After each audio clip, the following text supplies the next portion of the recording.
पूरे राज्य में 1 लाख शिक्षकों के पद जो है वो सरप्लस टीचर बहाल किए हैं, जो रिक्ति ही नहीं है, बिना रिक्ति की बहाली कर दी गई। और इसका कोई जवाब किसी के पास नहीं है। हम यह पूछना चाह रहे हैं बिहार सरकार से और माननीय शिक्षा मंत्री जी से और माननीय मुख्यमंत्री जी से कि जिन पदाधिकारियों ने, आपके जिन अफसरों ने 1 लाख से ज़्यादा शिक्षक बहाल कर दिए बिना वैकेंसी के, आखिर उन पदाधिकारियों पर आप क्या कार्रवाई कर रहे हैं?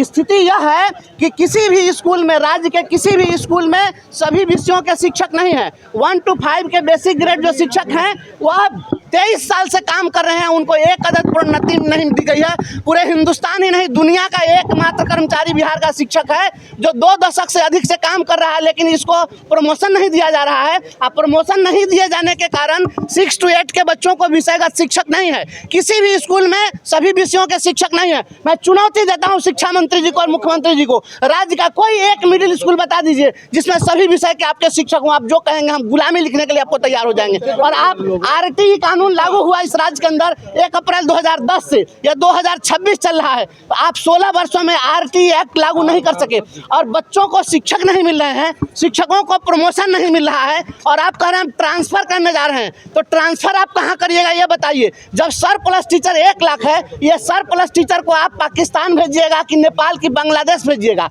और तमाशा तो यह है, हम पिछले दिनों भी आपके सदन में यहीं पर प्रदर्शन किए थे, पिछले बार भी सदन जब चला था तो उस समय हमने बताया था कि पूरे राज्य में प्रशासनिक स्थानांतरण के नाम पर कितना बड़ा घोटाला हुआ है। ये पदाधिकारी लोग पैसा ले करके हजारों की संख्या में पोस्टिंग किया, ट्रांसफर किया, और ऐसे जगह ट्रांसफर किया जहां कोई वैकेंसी नहीं थी। और अब ये लोग जब ट्रांसफर करने जा रहे हैं तो कह रहे हैं कि जो बाद में आया है वह उस स्कूल में रहेगा और जो पहले से बहाल है उस स्कूल से बाहर ट्रांसफर किया जाएगा। तो आप बताइए, बाहर से जिसको आप लाए बिना पोस्ट के उसको आप ट्रांसफर करके वहाँ पोस्टिंग कर दिए, तो बांग्लादेशी घुसपैठिया भारत आएगा तो यहाँ उस घर में रहेगा, और जो अपने घर में है उसको बाहर आप नेपाल भेजिएगा। ये कौन तमाशा है? ये पैसा लेकर के आप पैसा का नमक का शरीयत दे रहे हैं कि जो पैसा लिए हैं उसको उस स्कूल में रखिएगा और जो उस स्कूल में अपने पद पर बहाल था उसको आप बाहर भेजाइएगा। ये शिक्षा विभाग का हकीकत है। मैं बिहार सरकार से मांग करता हूँ, शिक्षा विभाग के पदाधिकारियों को गिरफ्तार करो, FIR दर्ज करो, और जितना भी बिना वैकेंसी के बहाली हुआ है उस पर हुए भुगतान की वसूली करो। कोई आदर्श विद्यालय नहीं है। नाम का आदर्श दे देने से कोई आदर्श हो जाता है तो आदर्श बिहार नाम रख दीजिए, बिहार का नाम पूरा आदर्श हो जाएगा।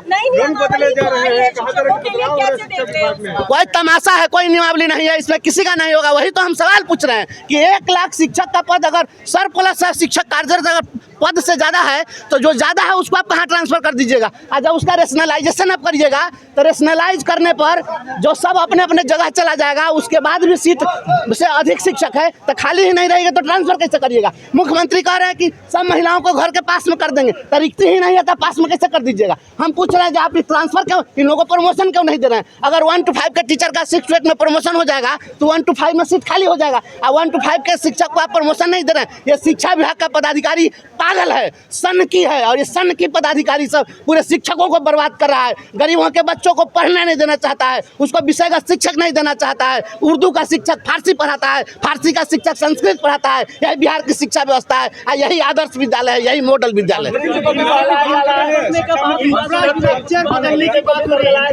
एकदम मुख्यमंत्री जी को बरगला रहा। मुख्यमंत्री कहते हैं घर के बगल में करेंगे, पदाधिकारी से कैसे होगा? हमको संतुष्ट करिए ना, कोई तो बता दीजिए। अंधा आदमी भी, बहरा आदमी भी पागल होगा, वही बता देगा कि बिना वैकेंसी का ट्रांसफर नहीं होगा। आप जब वैकेंसी से ज्यादा टीचर है तो उसको आप कहाँ ले जाइएगा? कैसे ट्रांसफर कीजिएगा?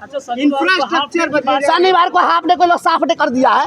ये शनिवार जब नया जो कानून बना है, जो नई राष्ट्रीय शिक्षा नीति बनी, उसमें किसी भी शिक्षक से सप्ताह में आप 29 घंटा से अधिक नहीं पढ़वा सकते, तो फिर आप कैसे पढ़वा रहे हैं पूरा? और उसी नई राष्ट्रीय शिक्षा नीति में प्रावधान है कि अल्टरनेट सैटरडे को विद्यालय बंद रहेगा। केंद्रीय विद्यालय नहीं चल रहा है, केंद्रीय विद्यालय इस राज्य में, इस देश में नहीं चल रहा है, तो उसमें शनिवार को छुट्टी होती है कि नहीं? अल्टरनेट सैटरडे को तो वहाँ छुट्टी होगी और हाफ डे भी नहीं करेगा। ये सब शिक्षा विभाग का पदाधिकारी सन की है, मुख्यमंत्री को, शिक्षा मंत्री को बरगलाता है और शिक्षा सुधार का नाम पर हर दिन ड्रामा करता है।